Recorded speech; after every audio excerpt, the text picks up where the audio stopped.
So, welcome back, the students. Once again, I'll continue lesson 3, chapter 3, and I have told you up to page number 44.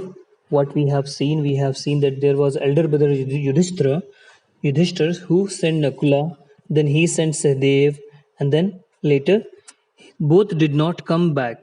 So, he sent Arjun, and now when Arjun reached there, again he heard that voice which was telling that pool is mine, please don't drink water without answering the question. So he also did not pay attention, although he was very angry and he wanted to take revenge of the death of his two brothers. Still, he was greatly vexed and he made up his mind to seek out the grapple with his elusive. Elusive means you can say it's very difficult to find. This particular type of enemy was not found anywhere. Foe means enemy. Once he had quenched his terrible thirst. So he was terribly thirsty. He wanted to drink water, so he drank water and also fell dead.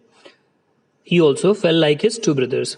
After anxious waiting, Yudhishthira turned to Bhim, dear brother, Arjun, the great hero has not yet returned. Some terrible must have happened to our brothers. Please seek them out and be quick about it.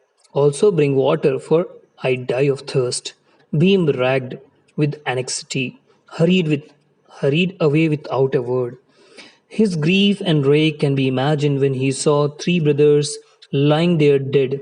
He thought this certainly the work of Yakshas. Who was Yakshas? Yakshas were mythological nature spirit. So he thought this is the work of Yakshas, spirits. I will hunt them down, but I'm so thirsty I shall first drink water so that I can fight them better. And then he descended into the pool.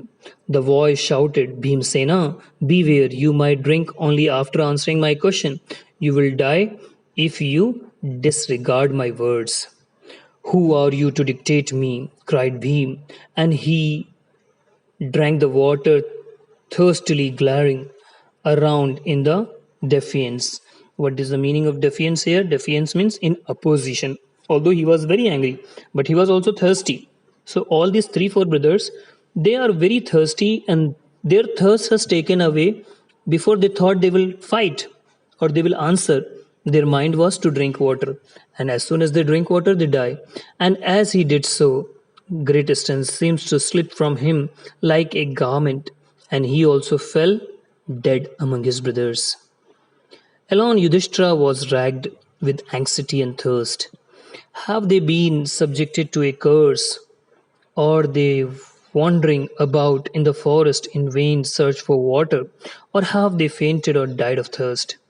Unable to bear these thoughts, and driven, desperate by an overpowering thirst, he started out to look for his brothers and the pool.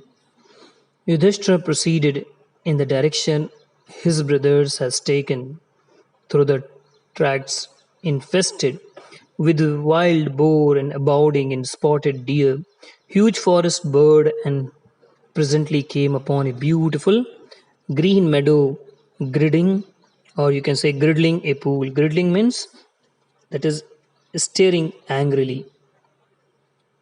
That is called glaring. So it was staring angrily when he see this water was very fresh. Pool of crystal clear water, nectar to his eyes. But when he saw his brothers lying there like sacred flagpoles thrown pell-mell after a festival, unable to restrain his grief, he wept.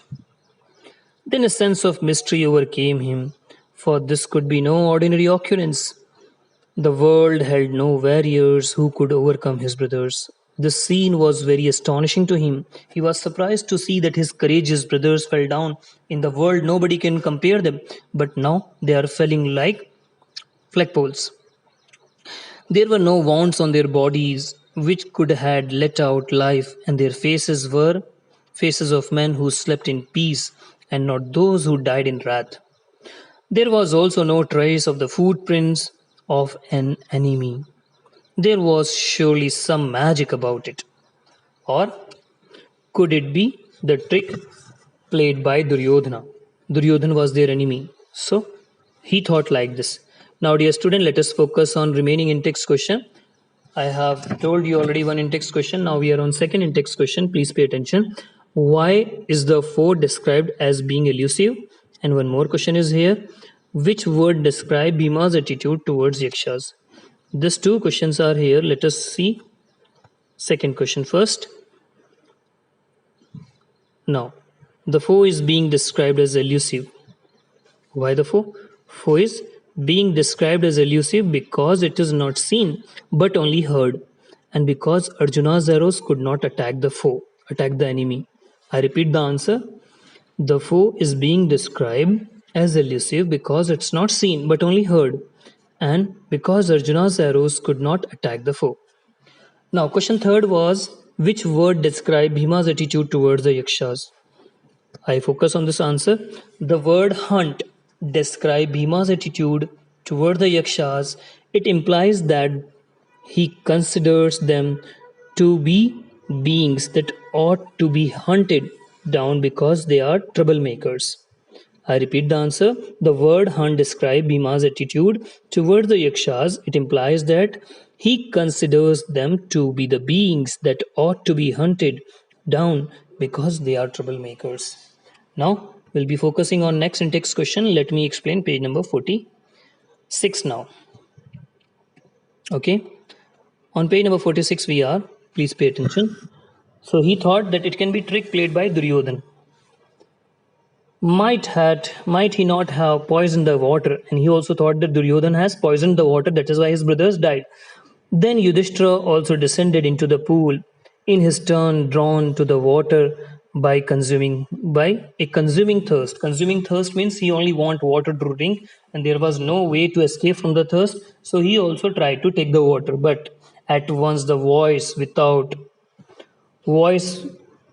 form warned as before, your brothers died because they did not heed my words. Do not follow them. Answer my question first, and then you can quench your thirst. The pool is mine.